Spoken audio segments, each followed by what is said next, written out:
ಇಂದು ಸರ್ಕಾರಿ ಬಸ್ ಪುಷ್ಕರ ಆದರೆ ಎಂದಿನಂತೆ ಸಂಚಾರ ನಡೆಯುತ್ತಿರುವ ಶಿವಮೊಗ್ಗ ಸರ್ಕಾರಿ ಬಸ್ ನಿಲ್ದಾಣದಲ್ಲಿ ಇಂದು ಶಿವಮೊಗ್ಗದಲ್ಲಿ ಬೆಳಗ್ಗಿನಿಂದಲೂ ಮುಷ್ಕರವಾಗಿತ್ತು. ಆದರೆ ಪ್ರತಿನಿತ್ಯದಂತೆ ಇಂದು ಕೂಡ ಸರ್ಕಾರಿ ಬಸ್ ಚಾಲನೆ ನಡೀತಲೇ ಇದೆ. ಇಲ್ಲಿ ಪ್ರಯಾಣಿಕರು ಸಹ ಸರ್ಕಾರಿ ಬಸ್ಸುಗಳು ತೊಂದರೆಯಾಗದಂತೆ ಸಹಕರಿಸುತ್ತಿದ್ದಾರೆ. ಯಾವ ಕಡೆಯಿಂದ ಬಂದರೂ ಯಾವ ಪ್ರಯಾಣಿಕರು ಕೂಡ ಅವರು ಸ್ವಲ್ಪ ಪ್ರಯಾಣಿಕರಿಗೆ ತೊಂದರೆಯಾಗುತ್ತಿಲ್ಲ. ಶಿವಮೊಗ್ಗ ಜಿಲ್ಲೆಯ ಪ್ರತಿಯೊಂದು ಕಡೆಯಲ್ಲಿಯೂ ಪ್ರತಿಯೊಂದು ತಾಲೂಕಿನ ವಿಭಾಗಕ್ಕೂ ಇಂದು ಬಸ್ ಚಲನವಾಗುತ್ತಿದೆ.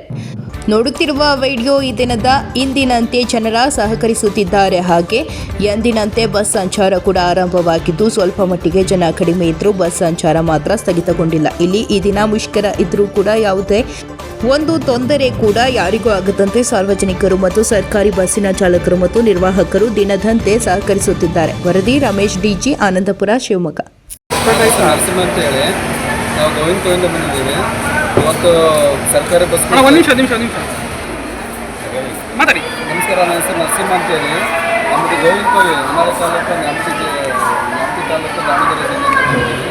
ಗೋವಿಂದಪುರದಿಂದ ಬಂದು ಬೆಳಗಿಂದ ನಾವು ಬಂದಿವೆಲ್ಲ ಪ್ರಯಾಣ ಮಾಡ್ಕೊಂತ ಬಂದಿದ್ದು. ಬಸ್ಸಿಗೆ ಯಾವುದೇ ಥರ ತೊಂದರೆ ಇಲ್ಲ, ಜನಗಳಿಗೆ ಯಾವುದೇ ಥರ ತೊಂದರೆ ಆಗಿಲ್ಲ. ಬಸ್ಗಳು ಮುಷ್ಕರ ಅಂತ ಹೇಳ್ತಾರೆ, ಆದರೆ ಇನ್ನು ಹಿಂದಿನಂತೆ ಎಲ್ಲ ರೀತಿ ಬಸ್ಗಳು ಅಡ್ಡಾಡ್ತಿದ್ದಾವೆ. ಹಂಗಾಗಿ ಯಾವುದೇ ಥರ ಸಾರ್ವಜನಿಕರಿಗೆ ಯಾವುದೇ ಥರ ತೊಂದರೆಗಳಾಗಿಲ್ಲ, ಎಲ್ಲ ಅನುಕೂಲವಾಗಿ ನಡೀತೈತೆ ಅಂತ.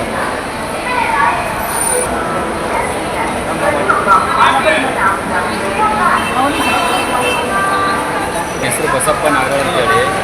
ನಾನು ಸಾಗರ ಕಡೆ ಡ್ರೈವರ್, ಸೊರಬದಿಂದ ಬಂದಿದ್ದೀನಿ. ಯಾವುದೇ ಥರದ ತೊಂದರೆ ಆಗಿಲ್ಲ. ಬಸ್ ಸೇವೆ ಎಂದಿನಂತೆ ಇದೆ. ಧನ್ಯವಾದಗಳು.